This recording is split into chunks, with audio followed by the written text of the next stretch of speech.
Okay, so again, we are looking at how to hire and keep great people. And as the author, Mitch, we're in chapter 3. And so there's a lot going on here that your audience, wants to hear you say, because there's lots of good principles here. And we've talked about spirituality and we've bridged into, well, if you are not finding great people, you're either not doing something or you're doing something wrong. And typically you're not taking responsibility, because at the end of the day, like you said last time, as hiring leader, it's your responsibility.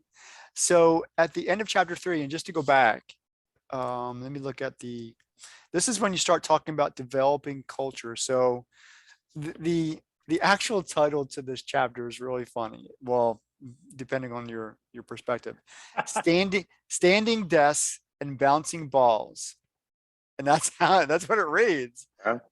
Why culture matters. And you got why culture matters in parentheses. Yeah. So, and it's one of your longer chapters, Mhm. and your chapters really aren't that long to begin with, but it was the reflection on things that occurred probably 2 decades ago, Yeah. when we weren't looking at culture as a spiritual component or even a humanity component. It was about, well, what can we do to kind of add things to the playground? You talked about taking out soda machines and adding maybe fruit vending machines or juice machines, and creating work environments that where you're not stuck in a cubicle. And every time I hear the cubicle word, I think of the movie Office Space, where everybody's kind of just lined up in these rows, and you can Right. hear what everybody else is saying, because a cubicle is a cubicle. It's a cubicle. It's a cubicle. It's Yeah. an open air space. So to gain to and then you talked a little bit about giving them gym memberships or putting Mhm. gym Mhm. equipment somewhere on premise, and trying to make it more, I guess, family or just friendly to be there. But it wasn't really hitting the point. It wasn't really, managers and workers were still psychologically separated, Mhm. if not, of course, physically separated, Mhm. but also just emotionally separated. So there's this clear Right. separation, there's this clear distinction between who I am as a leader or manager or supervisor and as you are as the worker. And so Right. you're trying to break down those barriers.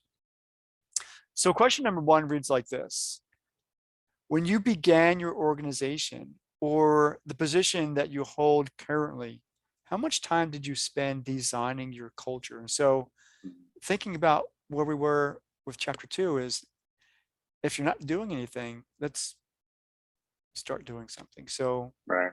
how much time did you spend designing? And now the question goes to you, Mitch. How do you do that? Right. I want to say, first of all, it's really cool to have someone like you kind of come back and reflect on the book um, with me. Well, And again, I hope I always pull pearls of wisdom for everything. yeah, no, I love it, and I hope others are getting a lot of value from it, because really, first of all, when you create something as an author or whatever, there's a part of you that usually knows it so well that you kind of just pour it out, Mhm.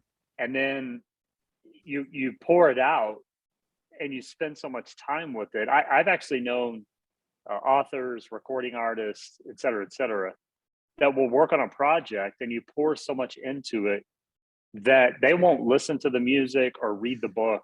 I once knew a guy that published a book yearly, and he had a rule that he wouldn't reread his book for 2 years.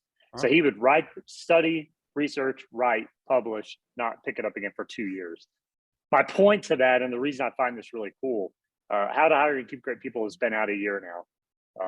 It's a year have you this month. have you read it since? So I have read it mostly because I've it's been my platform for the last year. So like on social media posts, et cetera, it's basically the book regurgitated.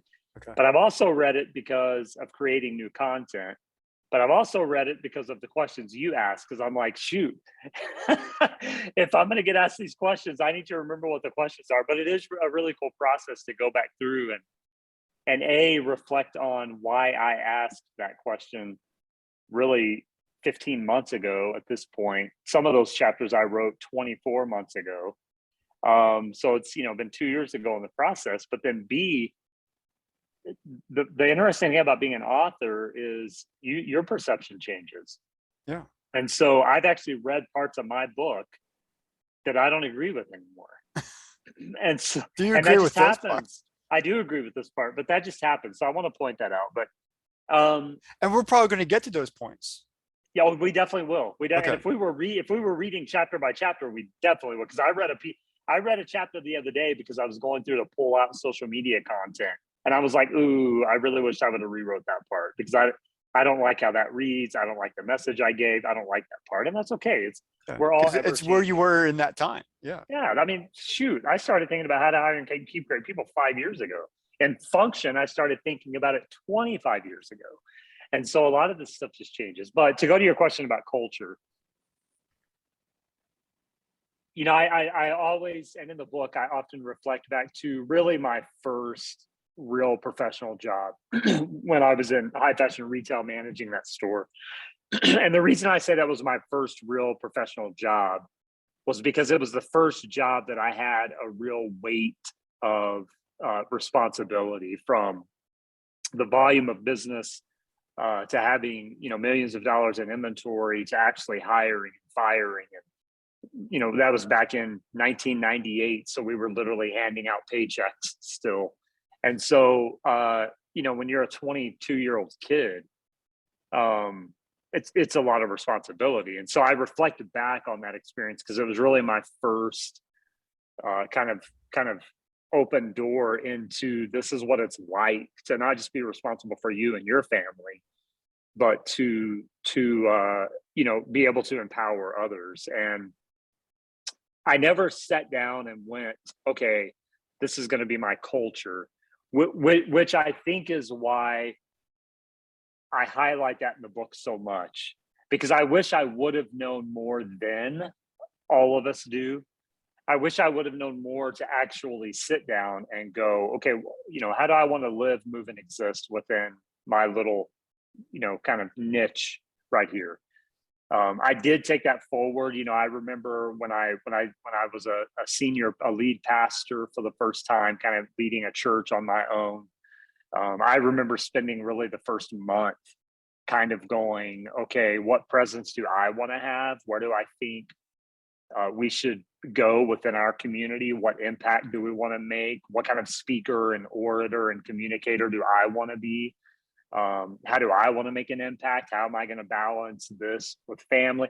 I mean, really all of that becomes culture. I remember talking to mentors, when I took over that first lead pastor role. And again, I was only 26, 27 years old, so still really young. But I remember calling some of my mentors and kind of being like, hey, so how did you handle this your first time?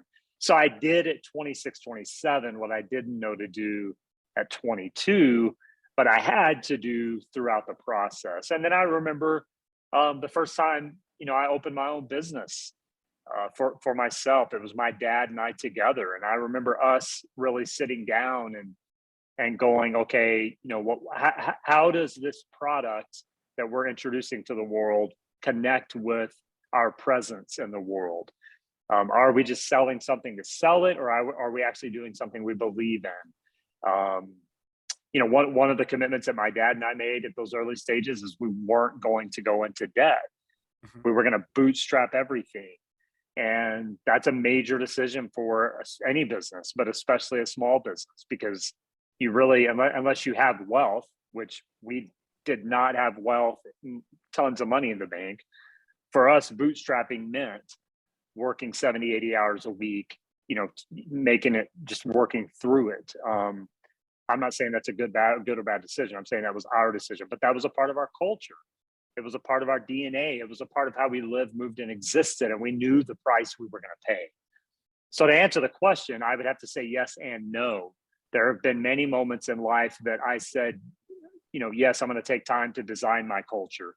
How does it relate to who I am within myself? How am I going to treat others? What presence do I want in the community? How am I going to help others? How does my product relate to who I am?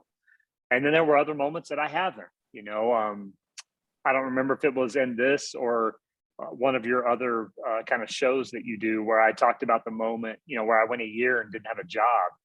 And in those moments, you just took work. You didn't worry about culture. It was just like, I got to put food on the table, man. I just have to make a decision and do it. And so I like asking questions that get people to think, in the perfect scenario, how would I live, move, and function? Because then when you have the scenarios that you don't have time to think about it, you're at least cognizant of those echoes within that kind of hold you to your authenticity.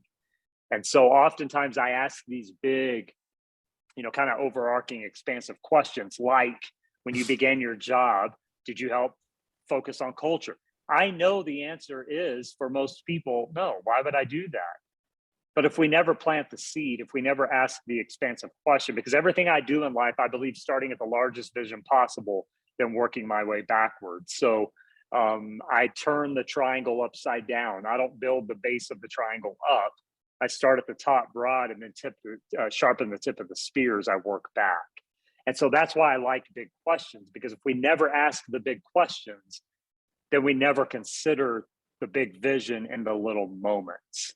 And that's, to me, where people lose sight of the things that really matter. For instance, if you don't ask the question, have I designed culture? Have I taken time to ask the company what the culture is? Have I brought myself to the table of the conversation of culture?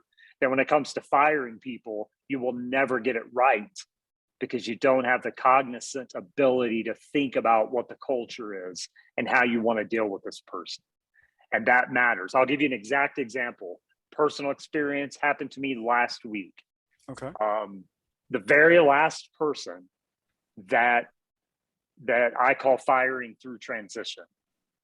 And I talk about this in the book. I don't use that language. That's a piece of language I wish I would have come up with before I wrote the book. Firing Well, through you have transition. it now. I have it now. Firing through transition means, Keith, we need to make a change. We both know this isn't working out. You're not happy. Performance isn't great. We've communicated that, et cetera, et cetera. I like you, Keith. I think you're a hard worker. I think you're a great guy. So I have a friend who owns a business that you would be a perfect fit for. Do you mind if I call them? And so that's firing through transition. So through the change, I build a bridge of success. Okay. So Now that you've talked about before, you do talk about that in a much later chapter. Yes. So the last person that I personally had to do that with, he reached out to me on Instagram last week, and he got a new job and he's doing really well. And he literally tells me, Mitch, you're the best boss. This is his words. You are the best boss I ever had. And that change that you helped me make changed my life. It totally changed the direction of my life. And that wouldn't have happened if you wouldn't have done what you did. I fired the guy, but I had a friend who did you really fire him? Or did you? Okay. Nope. His performance, because of performance measures, et cetera, et cetera. Fired him. But in that conversation, I said, I want to help you find another job because I really do like you a lot. And I have a friend that is a general manager for a different company. You would be great. I'm going to call him right now. I picked up the phone. I called him in the moment. The guy was like, yep, anybody you refer to me, I'll hire on the spot. So they hired him on as a shift manager. So my point to that is, years and years and years ago, if I would have never decided what culture I want to bring to the table, I couldn't have made those decisions. No, of course not. Yeah. And so that's why that big question for anyone watching this. Most people have cultures that are just policy based. They're not humanity based. Human based. Nope. That's exactly right. That's why I always go with humanity before policy. Humans guide policy. Policy never guides humanity. And if you're trying to get policy to guide humanity, you will fail every single time. It never works. The culture would just be different. It'd be drastically different than what you're trying to communicate to be really effective at your role as a leader in whatever type of role that you have. And the reason I call it a failure is because you can look at the results. You have burned out human beings who are sad, unhappy, depressed, don't want to go to work. That is a failure. And anytime I've ever seen policy guide people, rather than people guiding policy, that's the result you get. Well, we can't do this. Why can't you? Because the policy says we can't. BS, change the policy. It's that easy. It's literally that easy. And people just get all crazy about it. Well, we can't do that. Well, you can. You just don't want to. That's a different story. There's a difference in saying you can't and don't want to. And 99.9% of the time you can, you don't want to. Okay, now we can deal with something. So yeah, I take a pretty hard stance on that. And I appreciate that. So I think by the time we get to chapter 20, and we're only on chapter, and so we got 17 more to go. There's a lot to really uncover here about Mitch Gray and his philosophy on just humanity and spirituality and how that should guide. And this is the phrase, how we live, move, and have our being. And that's the kind of the phrase that you use. But let me go to, I actually want to input a different question before I get to 2, but I don't want to do it anymore. So I'm just going to go to 2. What does, and these are quotes, measurable success look like for each team member on a daily basis? And I guess this is referring back to, well, I'm not really sure, because this is chapter 3. Culture hasn't been developed yet. You're engaging people to think about, not only think about culture at this point, not even implementing it, because they don't even think we implement it until like chapter 7 or 8. Correct. So we're just thinking about it. So how do you answer that question? What does measurable success look like for your team members daily? So again, we're laying the foundation. So what I want to know is, and what I want people to reflect on is, how are we measuring performance and how are we measuring presence? So I'll give you another example. Well, performance is easy. You do or you don't. So, well, is it? And let me give you this example. Here's what I mean by that. Performance should be easy. Here's the problem, and here's the perfect example. On Tuesday of this week, so what today? Today's Thursday. So 2 days ago. And that's for on record here. Yeah, exactly. I was having a session with a current client. Okay. Leading a location in the restaurant industry for a small restaurant ownership. So new manager, learning how to lead, learning how to manage, never managed before. Not great culture walking in the door. They're having to be a catalyst for major change and doing an amazing job, by the way. So they posed kind of the similar question, and that the example was, well, we have someone on our team that is still causing a lot of drama, and we don't really know what to do with it. They're not performing well, and I'm not sure how to hold them accountable. So it's the question of, how are you measuring the performance? So they had a notebook with them and a pen, and I opened their notebook and handed them their pen, and I said, draw a picture in the square. I turned to a blank page. I said, draw a picture in the square.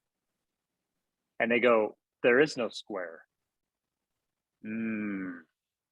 Exactly. So how are you going to know where to draw the picture? So you can't measure performance if you've not set any boundaries. You can't hold people accountable when you've given them no principles or culture or existence to be held accountable to. So the reason I posed the question underneath, have you sat back and designed your culture? Oh, by the way, how are you measuring performance currently? Because the measurement of performance is a direct reflection of the type of culture you've created. And if you haven't drawn a square on the piece of paper, then you can't hold your team accountable to any action whatsoever. It's just verbs and adjectives and nouns and things thrown into the arbitrary air that you're thinking you can hold people accountable to. Well, it's impossible. This is where I throw up the word policy again.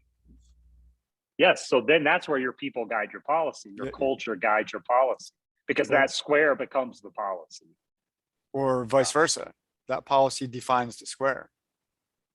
Yeah. I mean, they're your chicken egg, and it is what it is. Yeah, it exists. The point is, something has to exist.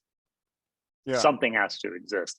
So going back to my client, they're trying to measure performance, and they are in a way, but they have no policy, no guidelines, I like to use the word boundaries to protect what measurement they're coming up with. So they have nothing in place.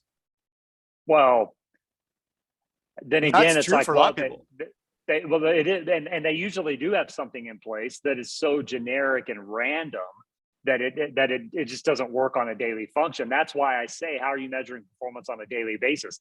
Every single person that works on your team should go home that day knowing they were either successful, they have an area to grow in, or they can improve on something tomorrow.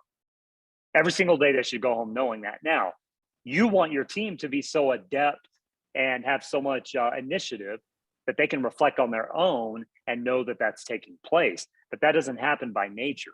That has to be embedded into your culture. We're going to follow through. We're going to clarify. We're going to communicate every single day, multiple times a day. That's how this is going to work. Someone asked me on a podcast a few months ago, how does that work on long distance virtual employees? It gets even deeper. If you have people on your team that aren't in person, then your communication, follow-up, and clarity should be given more often than it is when you're in person. So that's kind of the game you have to play, because you want to stay top of mind to those people that aren't with you in person. Yeah.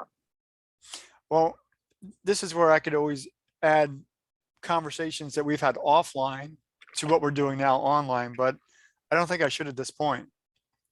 But only because well, actually we did in a little bit, because when I talked to you about an interview that I had, this kind of interview, Yes. and generally speaking, what does success look like? That kind of Yep. question came up either from me and from the interviewer, and we had to draw a picture. And this is kind of came up. If I was going to define what success looks like for me, the person going into the role, or anyone on my team, which I would have been responsible for, I had to draw that picture literally. And I literally implied that you and I have done that before.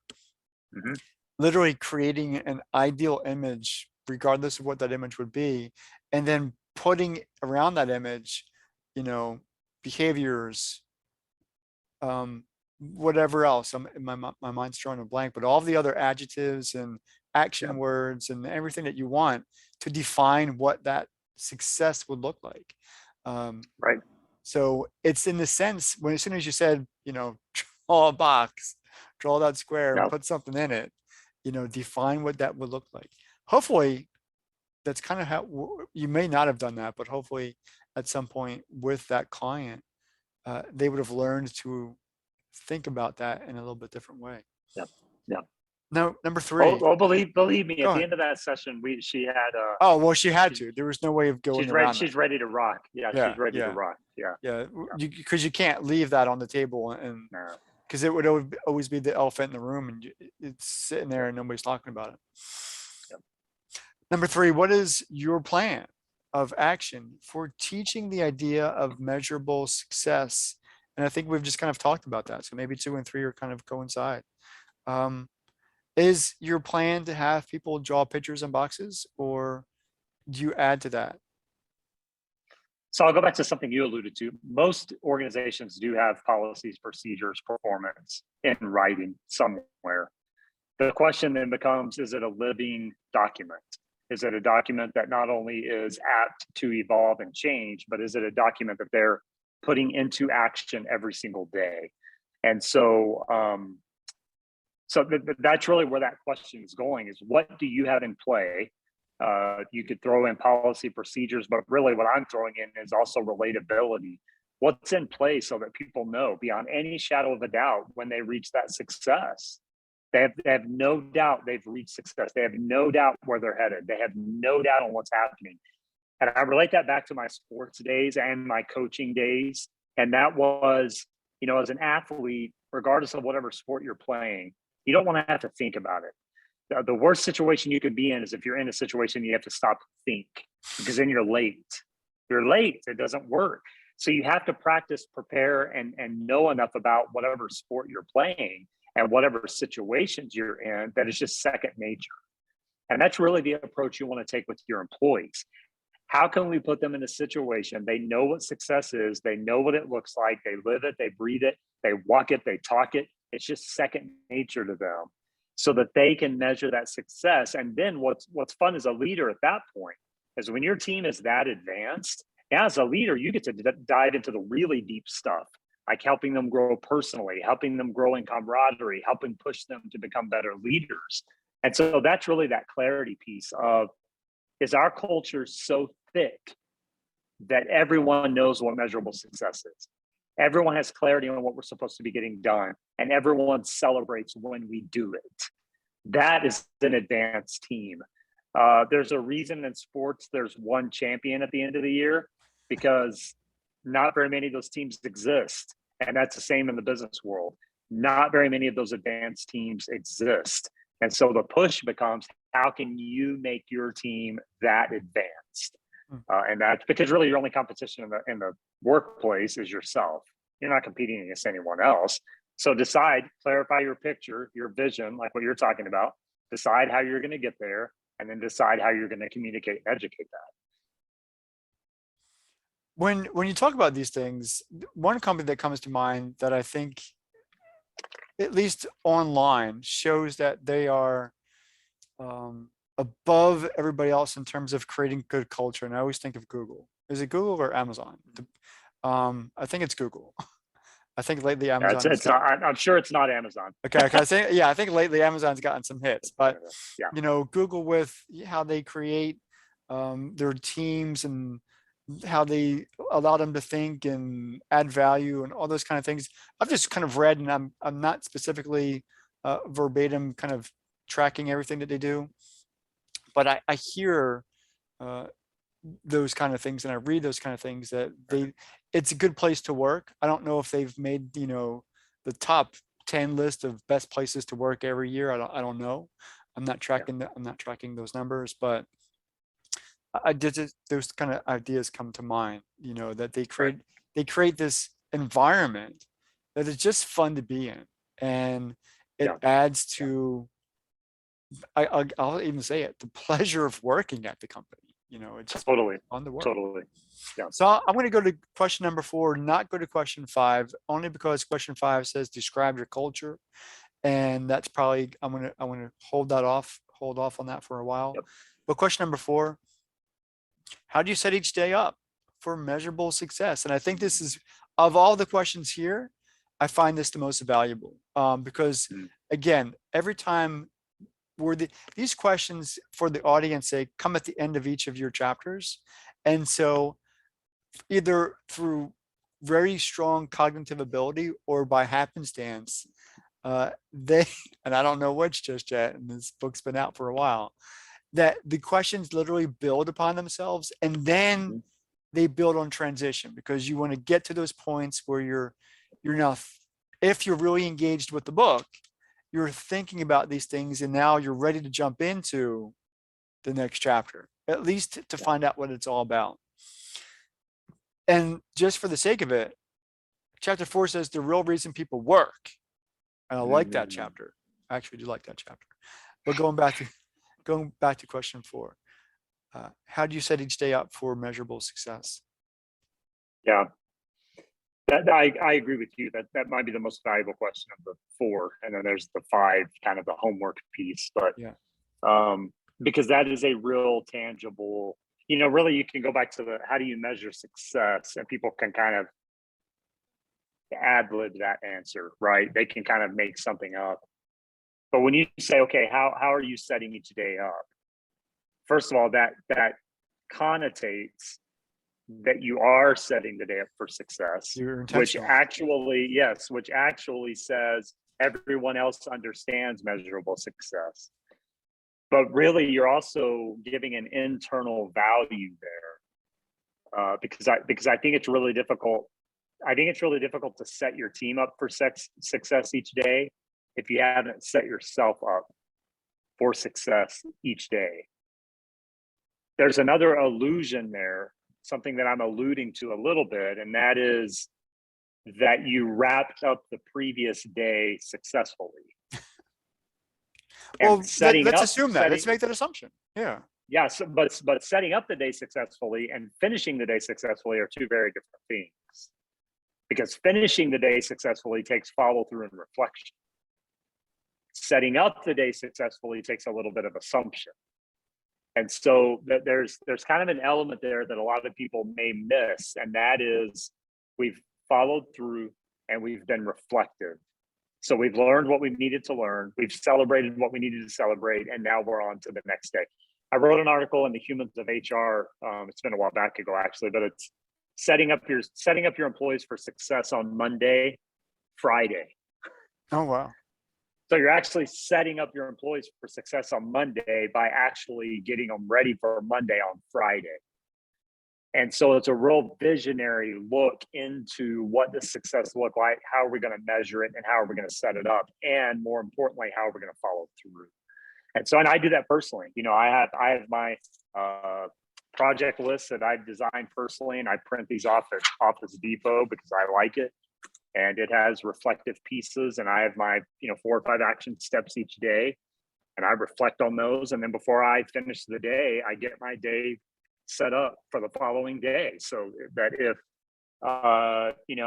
if I'm able to wake up tomorrow morning and get back to it, then I know where I'm headed before I walk out the door. I have my calendar. So even on a personal level, as a solopreneur, I do my best to set myself up for success. If I had a team, I would actually do the same with the team. When I have had a team in life, you close out each shift, reflecting, following up. What did you learn today? What did you think you did good at today? I would ask every person that. Even if I had a team of 100 people, I would train my leaders to ask every team member those questions. And then it's, hey, what are you looking forward to tomorrow? Oh, it's your day off? Awesome. Enjoy little Johnny's baseball game. Go have fun.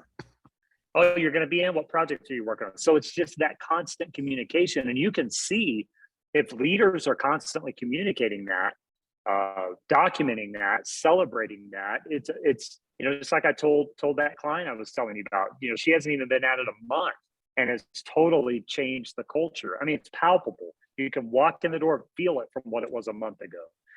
And it's because she has followed the recipe. And I told you a few months ago, I don't give recipes. That's a lie, because this book is a recipe, and it's the recipe for building a culture that will empower your people to do exactly what we hope everyone can do. And that's live fulfilled lives and have work they enjoy and be a part of something really cool. And no matter what your industry is, you can create that. And that's a really cool thing. So. Well, Mitch, I appreciate that. And a lot of those foundational elements, I really do want to hold off, because chapter 20 is going to be a big one, and we need to get there. And so there's lots of building blocks. Yeah. So between now and then, there's lots of building blocks to get there. Or I'm not even sure, because you don't build from the bottom up. You create from the top down. So I need to rethink how I think about that. Yep. Well, until next time, Mitch, have a great time and have a great day. Cool.